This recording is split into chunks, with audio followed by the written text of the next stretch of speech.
अम्ल।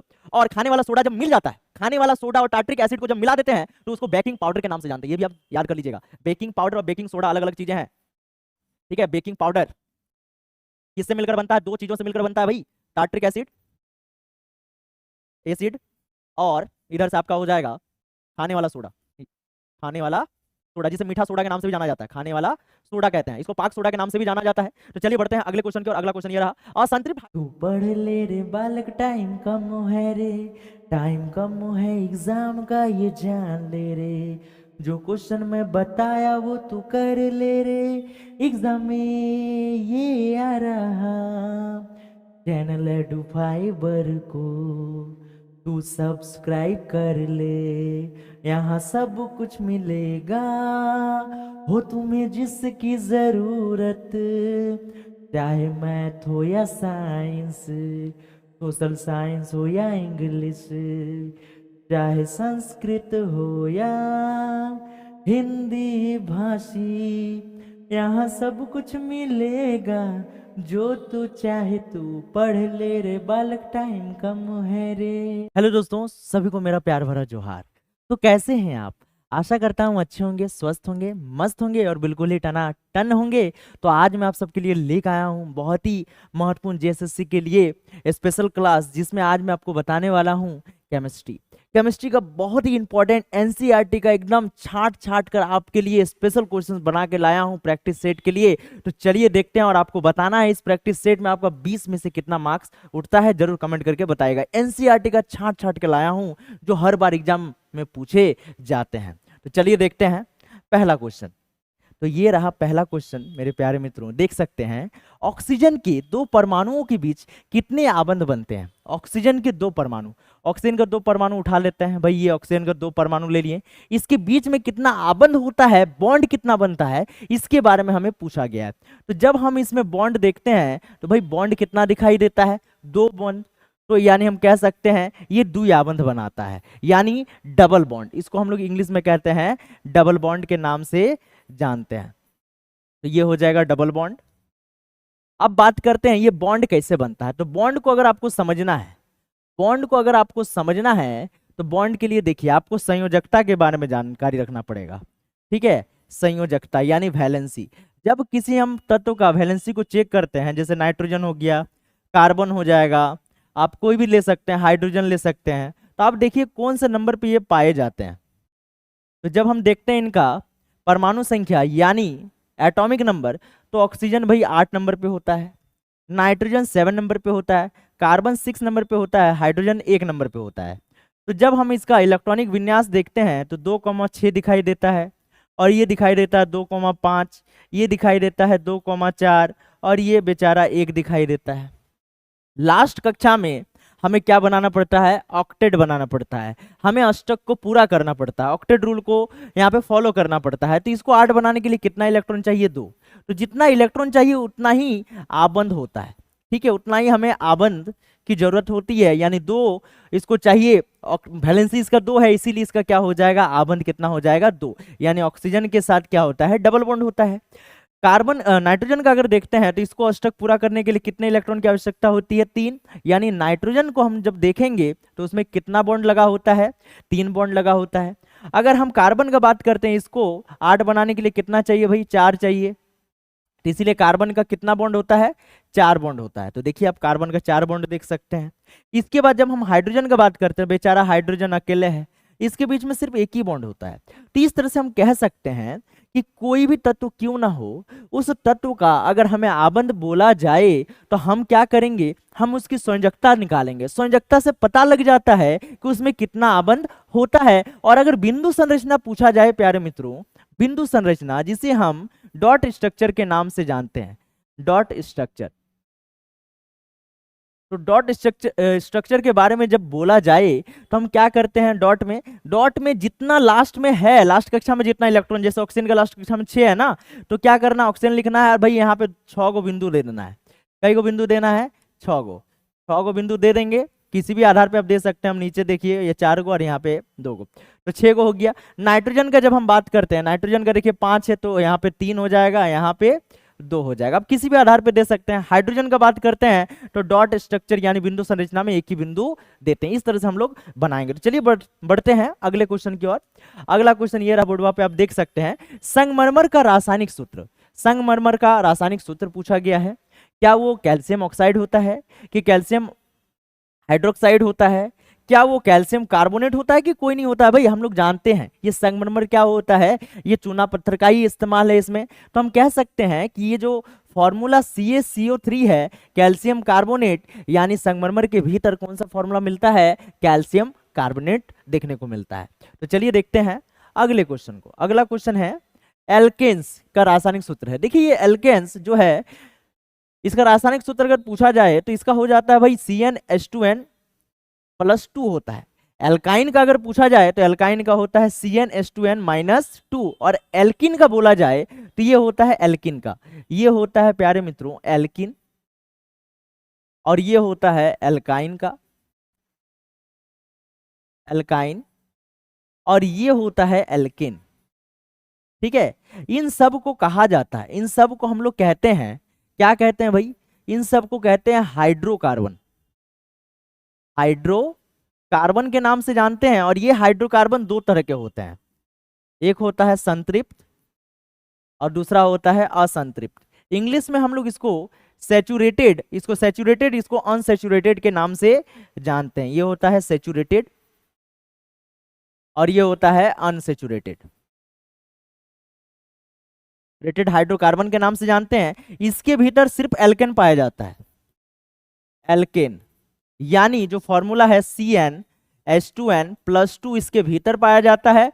यानी इस क्वेश्चन का जो आंसर है वो क्या हो जाएगा आपका CnH2n+2। और इसको हम लोग क्या बोल सकते हैं? तो संतृप्त हाइड्रोकार्बन भी इसको कह सकते हैं। तो चलिए बढ़ते हैं अगले क्वेश्चन की ओर।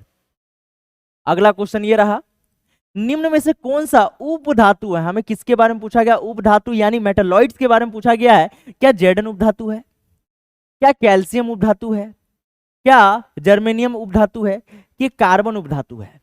तो इस प्रश्न का जो सही जवाब है मेरे प्यारे मित्रों, ये हो जाएगा आपका जर्मेनियम, यानी ऑप्शन नंबर सी हो जाएगा। ये एक उपधातु है। उपधातु किसे कहा जाता है? उपधातु उस तत्व को कहा जाता है जिसके अंदर धात्विक गुण और अधात्विक गुण प्रदर्शित हो। मतलब इसके अंदर मेटालिक प्रॉपर्टीज भी मिलता है और नॉन मेटालिक प्रॉपर्टीज भी मिलता है। उसे ही हम लोग क्या बोलते हैं? उपधातु यानी मेटालॉइड्स कहते हैं। और ये क्या करती है? किसी भी आवर्त सारणी में टेढ़ी मेढ़ी लाइन में, जिसको हम लोग जिग जैग लाइन कहते हैं, इधर आपका होता है धातु और इधर होता है अधातु। ठीक है, और इस बीच में जितने भी तत्व पाए जाते हैं इन सबको कहा जाता है क्या? इन सबको ही उपधातु कहा जाता है, यानी मेटालॉइड्स के नाम से जानते हैं। ये हम पीरियोडिक टेबल का बात कर रहे हैं, यानी आवर्त सारणी का बात कर रहे हैं। चलिए बढ़ते हैं अगले क्वेश्चन की ओर। अगला क्वेश्चन यह है, कौन सा अधातु कमरे के तापमान पर तरल अवस्था में पाया जाता है? देखिए ये क्वेश्चन जो है ना बहुत ही इंपॉर्टेंट क्वेश्चन है, हर बार एग्जाम में लगभग ये पूछा ही जाता है। देखिए लेकिन बहुत कोई क्या करता है, कंफ्यूज हो जाता है। क्यों कंफ्यूज हो जाता है? जल्दी के चक्कर में मार देता है, लगता है तो आसान है लेकिन मारने के चक्कर में हो जाता है गलत। देखिए बोला क्या गया है? अधातु यानी नॉन मेटल के बारे में बोला गया है। तो कौन सा ऐसा भाई नॉन मेटल है जो कमरे के तापमान यानी रूम टेम्परेचर में वो लिक्विड फॉर्म में पाया जाता है? क्या मरकरी है? तो मरकरी तो एक धातु हो जाता है, ये तो होगा ही नहीं। अब बचा ब्रोमीन, तो यानी इसका आंसर क्या हो जाएगा? ब्रोमीन। तो देखिए ब्रोमीन एकमात्र ऐसी अधातु है जो द्रव अवस्था में पाई जाती है, नहीं तो अधातुएं जो है 2 ही रूप में पाई जाती है मैक्सिमम। क्या? एक ठोस अवस्था में और दूसरा हो जाता है गैसीय अवस्था में। उसी तरह का अगर हम बात करते हैं धातु यानी मेटल का, तो वो भी क्या होता है? ठोस अवस्था में पाई जाती है। चलिए बढ़ते हैं अगले क्वेश्चन की ओर। अगला क्वेश्चन है, कौन सा हाइड्रोकार्बन सबसे सरल यौगिक है? देखिए कौन सा हाइड्रोकार्बन सबसे सरल यौगिक है भाई पूछा गया है। सरल यौगिक मीथेन है कि इथेन है कि प्रोपेन है कि ब्यूटेन है? तो देखिए सबसे अगर हम देखें सरल, तो भाई वो भाई साहब क्या हो जाएगा? ये हो जाएगा मीथेन, यानी ऑप्शन नंबर ए हो जाएगा। मीथेन का फॉर्मूला देख सकते हैं CH4 होता है, इथेन का फॉर्मूला होता है C2H6 हो जाता है, प्रोपेन का फॉर्मूला C3H8 हो जाता है और ब्यूटेन का फॉर्मूला C4H10 हो जाता है। ये इन सब का रासायनिक फॉर्मूला हो गया।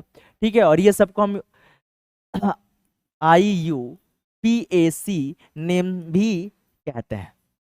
ठीक है, मीथेन का जो नॉर्मल नाम होता है उसे हम मार्स गैस के नाम से भी जानते हैं। ये धान के खेतों में, ये जो कोयला खदानों में होते हैं उनमें पाए जाते हैं। चलिए बढ़ते हैं अगले क्वेश्चन की ओर। अगला क्वेश्चन है, रासायनिक अभिक्रिया के दौरान किसी पदार्थ में ऑक्सीजन का योग कहलाता है। जब कोई रासायनिक अभिक्रिया होती है, ठीक है, रासायनिक अभिक्रिया कहीं भी अगर होती है, जैसे मान लेते हैं C+O2 रिएक्शन हो गया भाई CO2, तो बोल रहा है कि ऑक्सीजन का अगर योग हो जाए, ऑक्सीजन का अगर योग हो जाए तो उसको क्या कहेंगे? अपचयन कहेंगे कि उपचयन कहेंगे कि संचारण कहेंगे कि कोई नहीं भाई?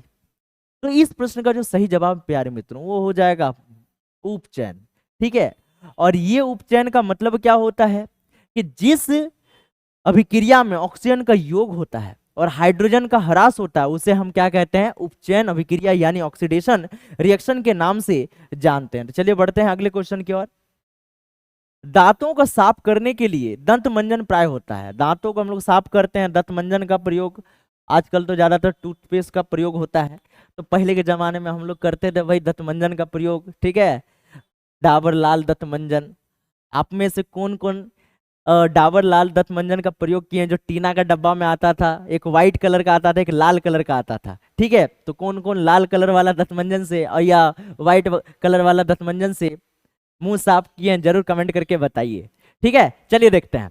और प्लास्टिक वाला से किए हैं कि टीना वाला से किए हैं? दो तरह का आता था, पहले आता था टीना वाला, फिर बाद में आने लगा प्लास्टिक वाला। तो चलिए देखते हैं। तो देखिए, जो दंतमंजन होते हैं प्राय वो क्षारीय होते हैं। ठीक है, क्योंकि हमारा मुंह का जो पीएच मान देखिएगा वो अम्लीय होता है। ठीक है, तो ये भी कमेंट करके बताइए। तो मुंह का, ठीक है, जैसे होता है ना दंत क्षय प्रारंभ होता है, तो मुंह का पीएच मान कितना से कम होने पर ये दंत क्षय प्रारंभ हो जाता है? ये कमेंट करके जल्दी बताइए। तो चलिए आगे बढ़ते हैं अगले क्वेश्चन की ओर। अगला क्वेश्चन ये रहा, किसी कोश में इलेक्ट्रॉनों की अधिकतम संख्या कितनी होती है? कोश यानी कक्षा का बात हो रहा है। ठीक है, किसी कक्षा में इलेक्ट्रॉनों की अधिकतम संख्या कितनी हो सकती है? कौन सा फॉर्मूला होगा? n² होगा क्या? कि 2n² कि 3n² कि 4n²? ना ही 4n² होगा, ना ही 3n² होगा, ना ही n² होगा। तो होगा क्या भाई? होगा 2n²। ठीक है, 2n² से हम लोग पता कर सकते हैं। जैसे मान लेते हैं ये सब कक्षाएं हैं, कक्षाओं का जब हम बात करते हैं, अगर हम 2n², n का वैल्यू 1 रखते हैं, तो 2 इंटू 1 का स्क्वायर इज इक्वल टू क्या हो जाएगा? 2, यानी इसमें 2 रहता है। अगर 2 इंटू 2 का स्क्वायर कर दिए, मतलब ये दूसरा कक्षा का बात हो रहा है, कितना इलेक्ट्रॉन होगा दूसरा कक्षा में? देखिए तो ये 2 गुने 4 यानी कितना हो जाएगा? 8, यानी इसमें कितना होता है? 8। अगर हम तीसरा कक्षा में देखें, तीसरा कक्षा में, तो 3 का स्क्वायर कितना हो जाएगा भाई? 9, 9 दूनी 18, यानी आपका यहाँ 18 हो जाएगा। इसी तरह का इसमें 32 हो जाएगा चौथा कक्षा में। ये तो हो गया कक्षा का बात। अगर आपसे पूछा जाता उप कक्षा में बताइए इलेक्ट्रॉनों की संख्या अधिकतम कितनी होती है, उसका क्या फॉर्मूला होता है? उसका भी फॉर्मूला मैं आपको बता देता हूं। ये होता है 4n-2 होता है।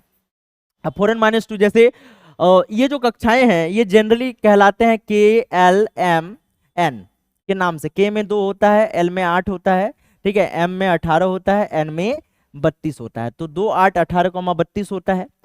और अगर हम उप कक्षा का बात करते हैं तो उप कक्षाएं जो होती है जिसे हम सबशेल के नाम से जानते हैं, इसमें छोटा s, छोटा p, छोटा d, छोटा f होता है। s में 2 होता है, p में 6 होता है, और d में 10 होता है, और f में 14 होता है।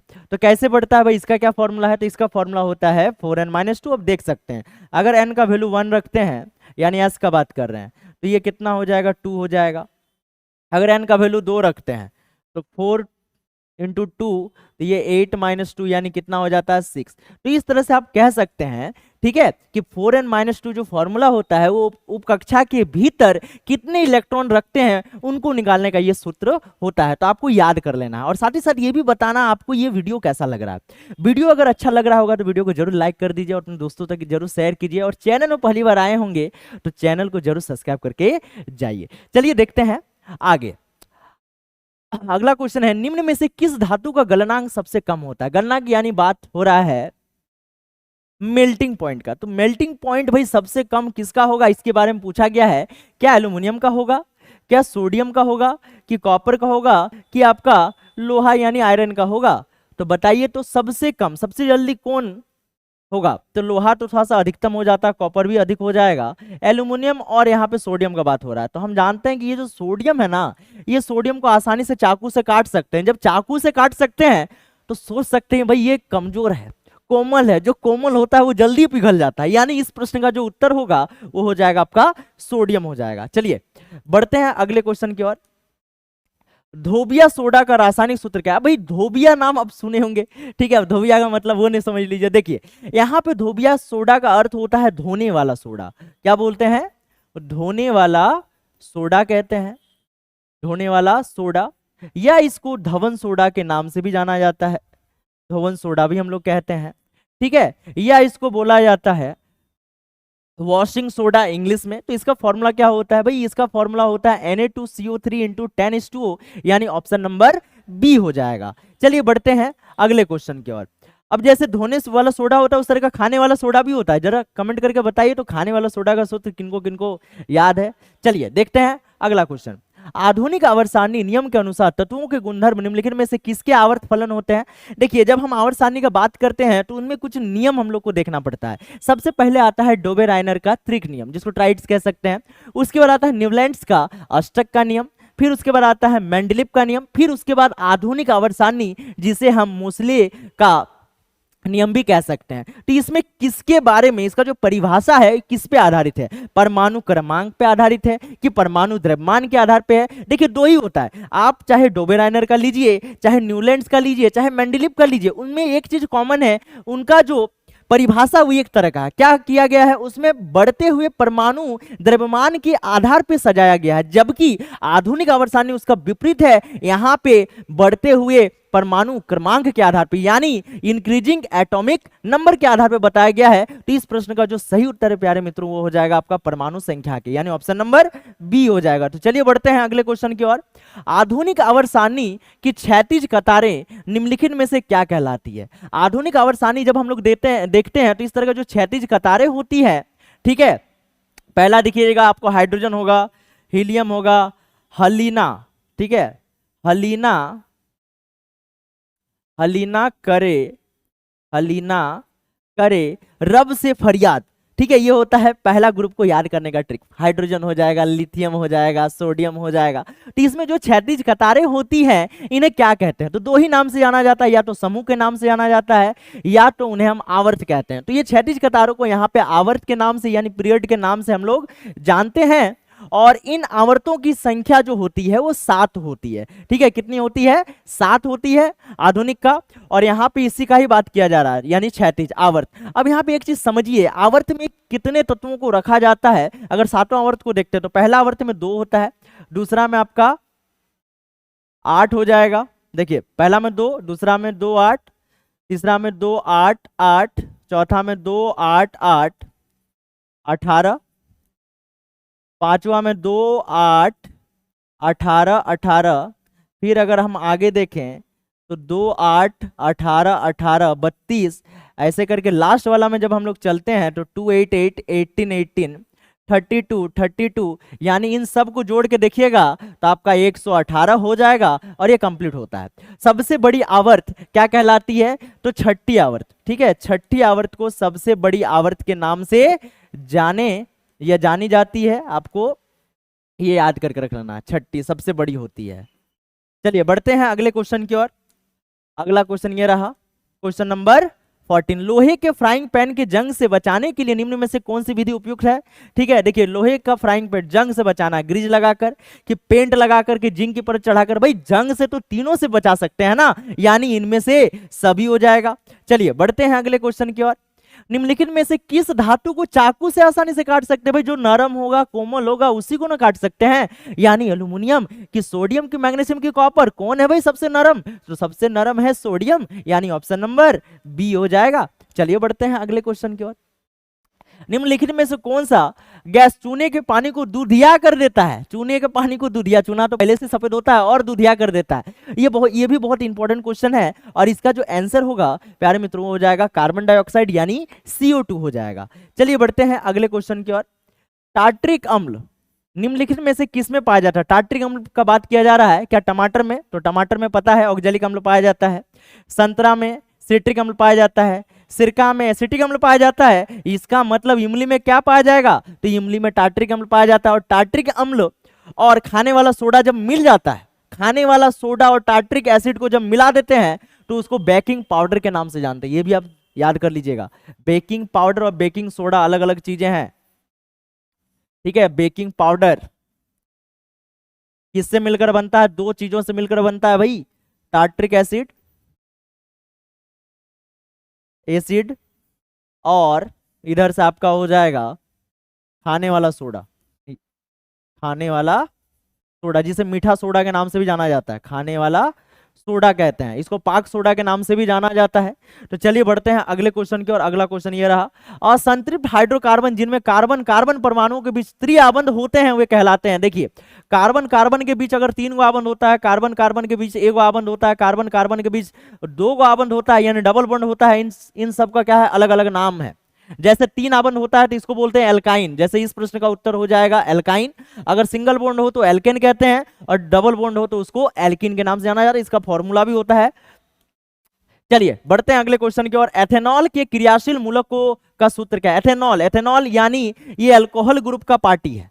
किसका पार्टी है भाई, अल्कोहल ग्रुप का पार्टी है, और अल्कोहल ग्रुप का पहचान होता है OH। OH के आगे एक डैश अगर रह जाता है तो ये होता है अल्कोहल का, और ये जो CHO है ये होता है एल्डिहाइड का, और ये COOH जो लिखा हुआ है ये होता है आपका कार्बोक्सिलिक एसिड का, और CO होता है कीटोन का। इन सब को कहा जाता है फंक्शनल ग्रुप यानी क्रियात्मक समूह के नाम से जानते हैं। आपका एनसीईआरटी में देखने को मिलेगा एल्केन, एल्किन, एल्काइन, इधर से आपका अल्कोहल हो जाएगा, हेलो एल्केन हो जाएगा, या हेलोजन के नाम से जिसको जाना जाता है। फिर हम लोग जानेंगे एल्डिहाइड के बारे में, कार्बोक्सिलिक एसिड के बारे में और कीटोन के बारे में। बस इतना ही हमें एनसीईआरटी में पढ़ना होता है।